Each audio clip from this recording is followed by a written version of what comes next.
시간 이 자리에 오신 여러분들을 진심으로 환영합니다.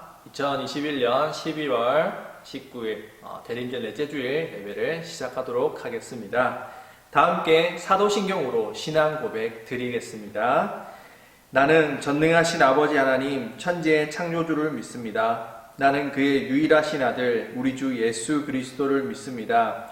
그는 성령으로 잉태되어 동정녀 마리아에게서 나시고 본디오 빌라도에게 고난을 받아 십자가에 못 박혀 죽으시고 장사된 지 사흘 만에 죽은 자 가운데서 다시 살아나셨으며 하늘에 오르시어 전능하신 아버지 하나님 우편에 앉아 계시다가 거기로부터 살아있는 자와 죽은 자를 심판하러 오십니다. 나는 성령을 믿으며 거룩한 공교회와 성도의 교제와 죄를 용서받는 것과 몸의 부활과 영생을 믿습니다. 아멘. 오늘의 본문 말씀 마태복음 2장 1절에서 6절까지 말씀입니다. 오늘의 성경 말씀 마태복음 2장 1절부터 6절까지 말씀입니다. 신약 페이지 2페이지에 있습니다. 마태복음 2장 1절부터 6절까지 말씀 저와 여러분 모두 다 같이 봉독 드리도록 하겠습니다. 헤롯 왕 때에 예수께서 유대 베들레헴에서 나심에 동방으로부터 박사들이 예루살렘에 이르러 말하되 유대인의 왕으로 나신 이가 어디 계시냐? 우리가 동방에서 그의 별을 보고 그에게 경배하러 왔노라 하니 헤롯 왕과 온 예루살렘이 듣고 소동한지라. 왕이 모든 대제사장과 백성의 서기관들을 모아 그리스도가 어디서 나겠느냐 물으니 이르되 유대 베들레헴이오니 이는 선지자로 이렇게 기록된 바 또 유대 땅 베들레헴아 너는 유대 고을 중에서 가장 작지 아니하도다. 내게서 한 다스리는 자가 나와서 내 백성 이스라엘의 목자가 되리라 하였음이니이다. 아멘. 여러분들 한 주간 잘 지내고 계십니까? 우리 모두가 코로나19로 인해서 참 불편한 상황 가운데 있습니다. 학교에서 코로나19 때문에 친구들이 막 놀리진 않는지 걱정이 되곤 합니다. 또한 직장에서 코로나19로 인해서 교회를 욕하는 그런 경우는 없는지 참 걱정이 되곤 하네요. 지난주 진주 지역에 교회들이 확진자가 좀 많이 나왔습니다. 그래서 여러분들도 교회 다닌다라고 하였다라면 아마 학교 생활하는 게 참 쉽지 않았을 것 같습니다. 그런 여러분들 조사님 참 응원하고 있습니다. 여러분들 위해서 기도하고 있으니까 이런 시기 잘 버티고 굳건하게 나갈 수 있길 바라겠습니다. 자, 오늘은 헤롯 왕 vs 유대인의 왕이라는 제목으로 선생님 말씀을 전하고자 합니다. 그동안 구약의 시간순, 역사순으로 인물순으로 전사님이 설교를 전했었는데요. 이제 구약이 끝나고 지난주부터 신약으로 이제 넘어왔습니다. 바벨론 포로 생활을 끝내고 돌아온 이스라엘 백성들에 대해서 전하였었는데요. 다윗 왕족인 스룹바벨이 바벨론 포로 생활 70년이 지나고 난 후 예루살렘으로 이스라엘 민족들을 이끌고 왔습니다. 그리고 70년 만에 그동안 무너져 있던 성전을 다시 보수하게 되죠. 그것이 제2성전 스룹바벨 성전이라고 불리워집니다. 이제 다시 성전을 재건하고 예루살렘 성전을 지었으면 이제 예배도 다시 드려야겠죠. 그리고 그렇게 성전이 회복되어지면 마침내 이스라엘 나라가 회복될 것이다 라고 백성들은 생각했습니다. 다윗 집안에 메시아가 나타나 이제 다시금 나라를 회복할 것이라 믿었습니다. 구약의 선지자들을 통해서 예언된 대로 메시아가 나타나 다시 부강한 그 남유다 혹은 북이스라엘 왕국을 건설해 줄 알았었죠. 그러나 백성들의 믿음과는 무관하게 국제 정세는 다르게 흘러갔었다라고 지난 시간 말씀드렸습니다.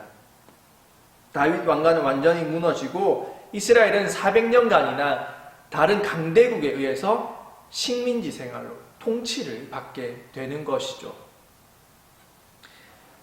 제국에서 파견된 총리나 왕이 통치를 하였고 이방인이 와서 나라를 다스리게 됩니다.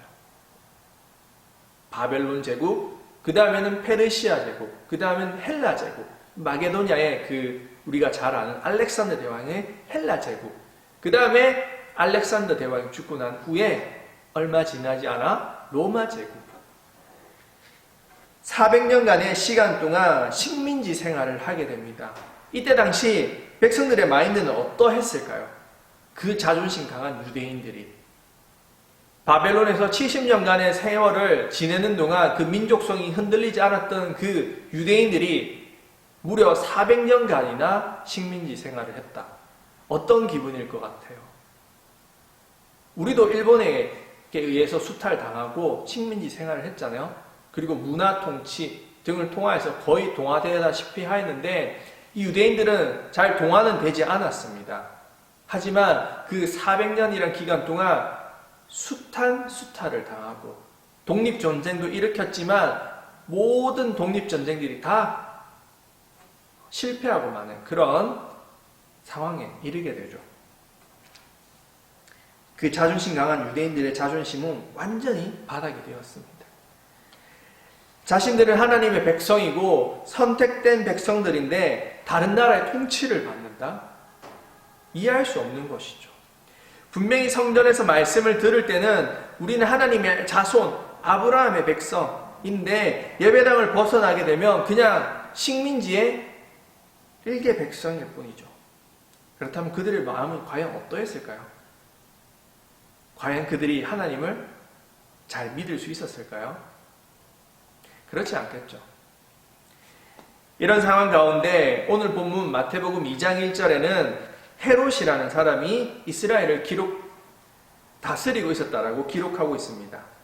그런데 이 헤롯은 로마 황제 옥타비아누스의 환심을 사 이스라엘 지역의 통치를 맡게 된 에돔 사람입니다.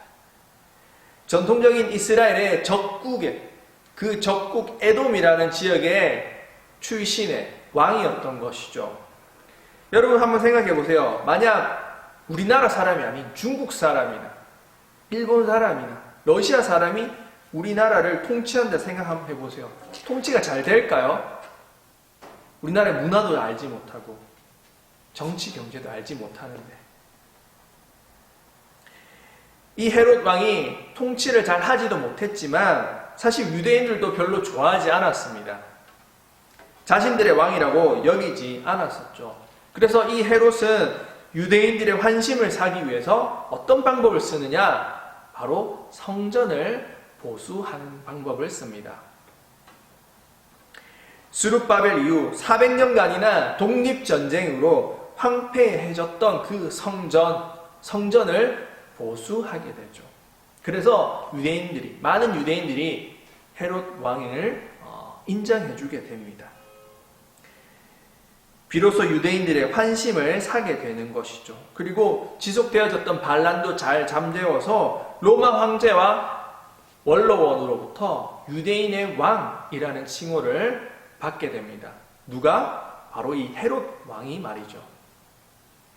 자, 그러한 때에 어느 날 갑자기 저 멀리 동방에서, 저 멀리 페르시아에서 별을 연구하던 박사들이 찾아오게 됩니다. 그것도 유대인의 왕이 어디서 태어났느냐? 그 태어나신 분이 어디 있느냐라고 물으면서 말이죠. 같이 한번 읽어볼까요? 마태복음 2장 2절에서 3절까지 말씀입니다. 한번 찾아서 읽어보겠습니다. 마태복음 2장 2절에서 3절까지 말씀입니다. 함께 읽겠습니다. 유대인의 왕으로 나신 이가 어디 계시냐? 우리가 동방에서 그의 별을 보고 그에게 경배하러 왔노라 하니 헤롯 왕과 온 예루살렘이 듣고 소동한지라. 아멘. 놀랄 노자입니다. 헤롯이 과연 빡쳤을까? 안 빡쳤을까? 엄청 화가 났었겠죠. 뻔히 자기가 유대인의 왕이라고 그렇게 생각하고 있고 로마로부터도 인정을 받은 상태인데 어느 날 갑자기 동방박사들이 와서는 새로 태어난 유대인의 왕이 어디 있느냐라고 묻는 것입니다. 자기 집에는 그런 애기들도 없는데 말이죠. 그래서 헤롯이 모든 대제사장과 백성들의 서기관들이란 율법을 베끼는 사람들을 말합니다. 이때 당시는 인쇄술이 발전되지 않았었기 때문에 사람들이 일일이 책을 보고 그대로 복사하는, 필사하는 방식을 썼었는데요. 이 사람들이 서기관입니다. 그래서 성경을 가장 잘 아는 사람들이죠. 그들에게 헤롯 왕이 묻습니다. 메시아가 어디서 태어났겠느냐? 이에 그들이 대답을 해줍니다. 동방박사들은 당연히 왕궁에 있을 줄 알고 찾아왔는데 헤롯의 집에는 아기가 없으니까 지금 그 아기가 어디 있느냐고 헤롯이 막 다그치면서 찾는 것이죠. 질문하는 것이죠. 이에 대제사장들과 서기관들이 말합니다. 유다 베들레헴입니다.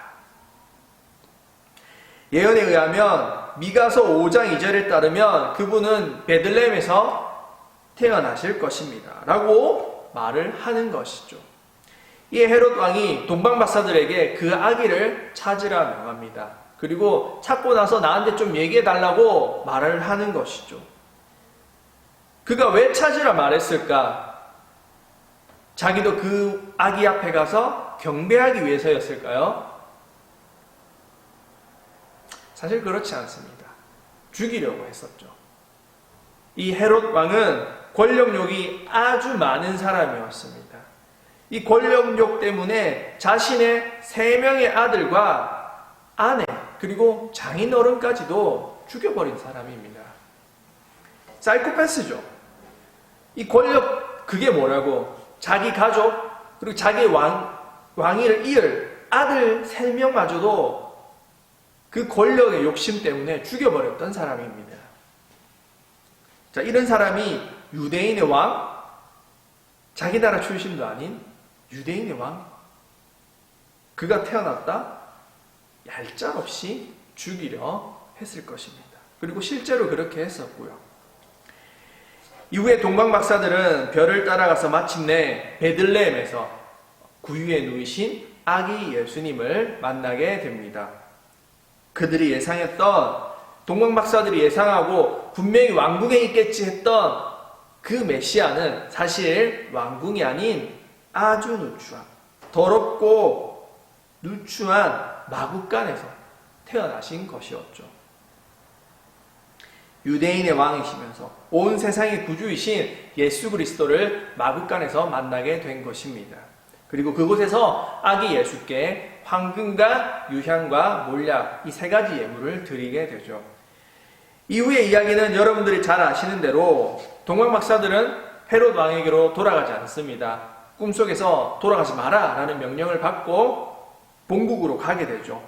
그리고 요셉과 마리아는 이 헤롯 대왕의 위협에 의하여서 애국으로 잠시 떠나 있다가 이후에 나사렛이란 동네에서 사시게 됩니다. 자, 여기까지가 우리가 잘 알고 있는 성탄절마다 성극으로 혹은 노래로 부르는 이야기의 내용입니다. 잘 아시겠죠? 그런데 이 동방박사 이야기는 다른 복음서에는 나오지 않습니다. 오로지 마태복음에만 나오는 이야기인데요. 예수님의 제자 중에 한 명이었던 이 마태가 강조하는 내용인 것이죠. 다른 각 복음서마다 사실 예수님에 대해서 강조하는 부분이 미세하게 다릅니다.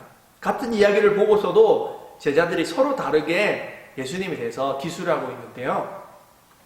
마가복음은 하나님의 아들 혹은 위대한 스승으로서의 예수님을 강조하였고, 누가복음은 온 세상의 왕, 단지 작은 이스라엘, 그 유대 땅만 다스리는 왕이 아니라 온 세계의 왕이라는 것을 강조하고요. 요한복음에서 예수 그리스도는 그 온 세계가 아니라, 이 땅이 아니라 저 천국의 하나님 나라의 왕이라는 것을 강조하고, 또한 예수 그리스도를 하나님의 아들이시라는 것을 강조하곤 합니다.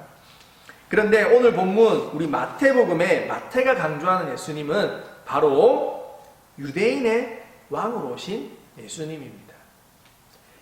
구약에서 그토록 백성들이 기다려왔던 선지자들이 예언해 왔던 바로 그 사람이, 바로 그 왕이 우리 예수 그리스도이다 라고 강조하는 것이죠. 400년간의 고통에서 유대인을 구원하실 왕이라는 것입니다. 에돔 사람 헤롯이 아닌 진정한 유대인, 그리고 다윗 왕가의 자손 예수 그리스도라는 사실이죠. 그런 왕이시기에 다른 나라의 박사들조차 찾아와서 예물을 바치는 사실이다, 예물을 바쳐야 한다라는 것이 이 마태가 보여주고 있는 예수 그리스도의 모습입니다.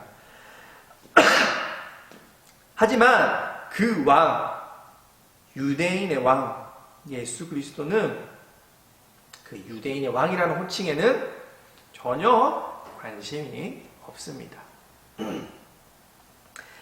예수님은 일생 동안 전혀 유대인의 왕으로서 행동하지 않으시죠.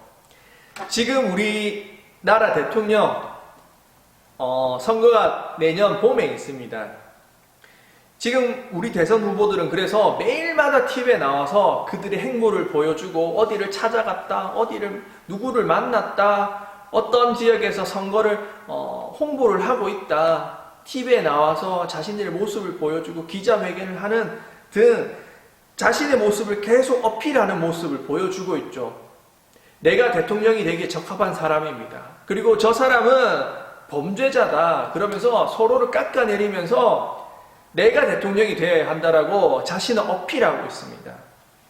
그런데 예수님은 아예 그런 건 신경 쓰지 않으셨습니다. 만약 그런 것을 바라셨다면 마구간이 아닌 좀 더 부유한 곳에서 이름 있는 집안에서 혹은 예루살렘에서 태어나셨을 것입니다. 그러나 예수님은 그런 유대인의 왕이라는 칭호에는 관심이 없으셨어요. 남들이 그토록 원하는 왕의 자리는 탐내지 않으셨다라는 사실입니다. 이에 반해 헤롯 대왕은 그 자리를 얻고 지키기 위해 로마의 빌부터 아첨을 떨어야만 했고 자신의 자식 3명도 죽이고 아내도 죽이고 장인어른마저도 다 죽여버렸습니다. 그러나 예수님은 그 자리를 탐내지 않으셨습니다. 왜냐하면 그분의 마음은 저 높은 왕의 자리가 아닌 가장 낮은 자들, 낮고 천한 곳에 그분의 마음이 향해 있었기 때문입니다. 예수님의 일생 동안 그분께서 찾아간 곳은 항상 낮은 곳이었습니다. 그 귀하신 분이 누추한 곳만 찾아다니셨다라는 것을 우리는 잘 알고 있습니다. 사람들이 기피하는 그런 곳에 갔고 또한 기피하는 사람들만 만나길 원하셨습니다. 외롭고 소외된 사람들, 그들에게 먼저 다가가 손을 내미셨습니다. 오히려 유대인의 왕이 아니라 차라리 이런 말이 더 어울릴지 모르겠어요.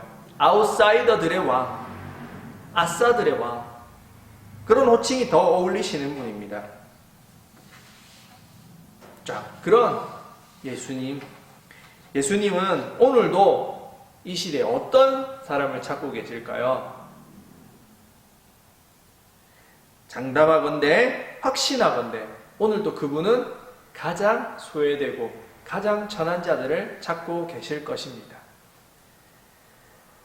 사람들이 기피하고 가장 누추한 그런 곳에, 그런 장소에 있는 아웃사이더들을 찾고 계시는 것이죠. 오늘 예수님이 이 땅에 다시 오신다면 아마도 그런 사람들에게 제일 먼저 오실 것이라 생각을 합니다. 가장 춥고 가장 소외되고 가장 외로운 사람들, 그런 사람들에게 예수님은 찾아가셔서 만나주시고 그들을 위로하실 것입니다. 자, 그럼 우리가 해야 할 것은 무엇이겠습니까? 간단합니다. 예수님처럼 소외되고 약하고 낮은 자리에 있는 자들에게 찾아가야만 합니다. 춥고 배고프고 서러운 삶을 사는 그들에게 말이죠. 그리고 그들에게 전해야만 합니다. 예수님은 그런 우리들에게 찾아오신다고, 당신에게 필요한 것은 예수님입니다 라고 말을 해줘야 합니다. 오늘 여러분 주위에 그런 아웃사이더가 있습니까? 혹시 소외받은, 버림받은 자가 있습니까? 그런 자들에게 우리 예수님이 필요합니다. 2000년 전 이 땅에 오셨던 그 예수님, 그리고 다시 오실 예수님, 우리와 동행하고 임마누엘 예수님, 우리와 함께하고 계시는 그 예수님을 전하고 증거해야만 합니다. 혹시 내가 그런 아웃사이더라면 오늘 나에게 찾아와 달라고 또한 기도해야만 합니다. 예수님, 저는 예수님이 필요합니다. 예수님, 저를 만나주세요라고 그렇게 고백해야만 할 것입니다. 요즘 참 전도하기 힘든 시대를 살아가고 있습니다. 하지만 천국의 문은 여전히 열려 있다는 사실 여러분들 기억하셨으면 좋겠습니다. 이제 이 추워지는 이 겨울, 이제 성탄절이 다음 주면 다가오는데요. 가까운 친구나 믿지 않는 가족들에게 작은 선물을 준비해서 전달해 보았으면 좋겠습니다. 그리고 꼭 잊지 말고 이런 말 해봤으면 좋겠습니다. 메리 크리스마스. 그리고 그들에게 복음을 전해 주었으면 좋겠습니다. 예수님, 이 땅에 오셨습니다. 예수님은 당신을 사랑하십니다. 라고 고백할 수 있는, 그렇게 전도할 수 있는 여러분들이 되었으면 좋겠습니다. 그래야 했을 때 분명히 예수님께서 기뻐하실 것입니다. 그래서 톡이나 간단하게는 카카오톡이나 문자로라도 그렇게 여러분들 한번 주위의 친구들, 주위의 가족들, 친한 사람들에게 한번 해보셨으면 좋겠습니다. 아시겠죠?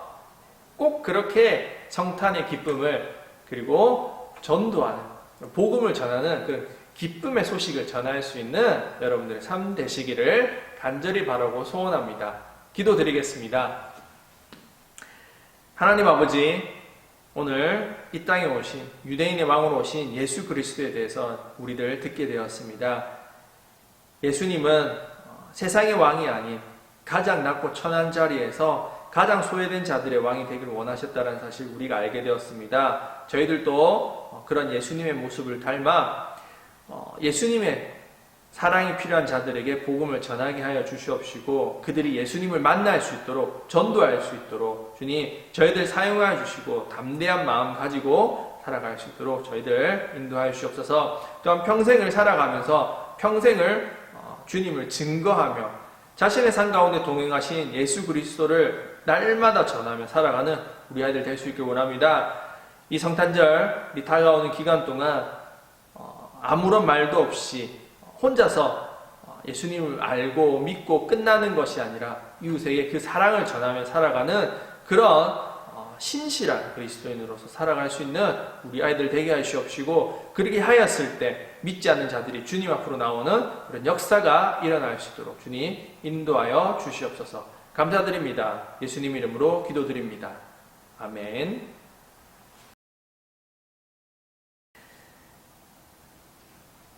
응답의 찬송, 찬송가 116장 함께 찬양 드리겠습니다. 응답의 찬송, 찬송가 116장입니다. 동방에서 박사들.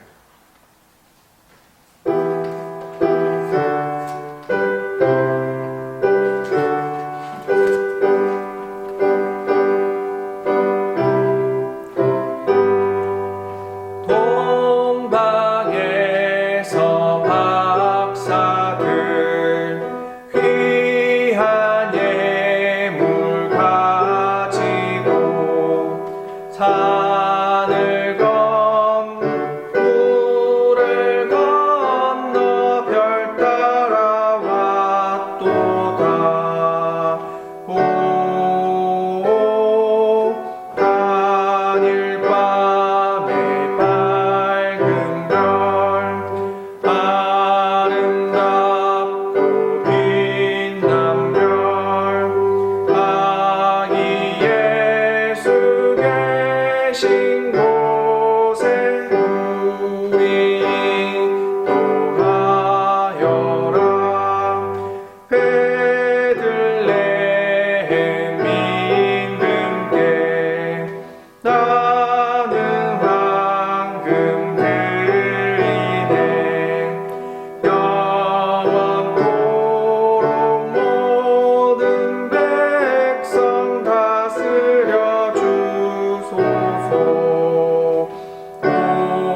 다 함께 주기도문으로 오늘의 예배를 폐하도록 하겠습니다.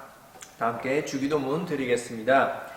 하늘에 계신 우리 아버지, 아버지의 이름을 거룩하게 하시며 아버지의 나라가 오게 하시며 아버지의 뜻이 하늘에서와 같이 땅에서도 이루어지게 하소서. 오늘 우리에게 일용할 양식을 주시고 우리가 우리에게 잘못한 사람을 용서하여 준 것 같이 우리 죄를 용서하여 주시고 우리를 시험에 빠지지 않게 하시고 악에서 구하소서. 나라와 권능과 영광이 영원히 아버지의 것입니다. 아멘. 자, 이로써 오늘의 예배는 마치도록 하겠습니다. 짧게 광고 전달하고 모든 순서를 마치도록 하겠습니다. 자, 오늘은 대림절 넷째 주일입니다. 예배에 이 시간 참석하신 여러분들 진심으로 환영합니다. 우리가 계속해서 지금 비대면으로 예배를 드리고 있는데요. 교회 안의 모든 예배들 다 비대면으로 드리고 새벽 기도도 비대면으로 그렇게 하고 있습니다. 자, 그런데 다음 주 토요일, 그러니까 돌아오는 12월 25일 토요일 11시부터 이제 모든 예배들이 회복되어지게 됩니다. 여러분들 기억하시고 다음 주 토요일 25일 성탄절 날 당일 11시 예배 꼭 참석해 주셨으면 좋겠습니다. 여러분들의 예배로 하나님께 영광 올려 드릴 수 있었으면 좋겠습니다. 부모님과 함께 참석해서 예배 꼭 드릴 수 있도록 하겠습니다. 또한 다음 주 주일날 중고등부 예배 후에는 주일 낮 예배 시간에 저희 중고등부 예배를 드리고 11시 예배에 졸업 축하 순서가 있습니다.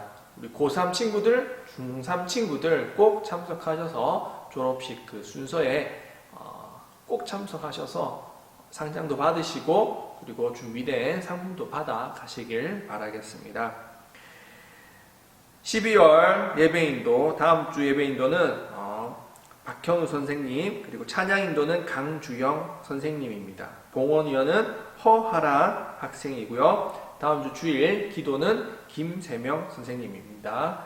꼭 기억하시고 그렇게 다음 주 토요일 날 여러분들 오전에 뵙도록 하겠습니다. 한 주간 잘 보내시고요. 다음 주에 뵙겠습니다.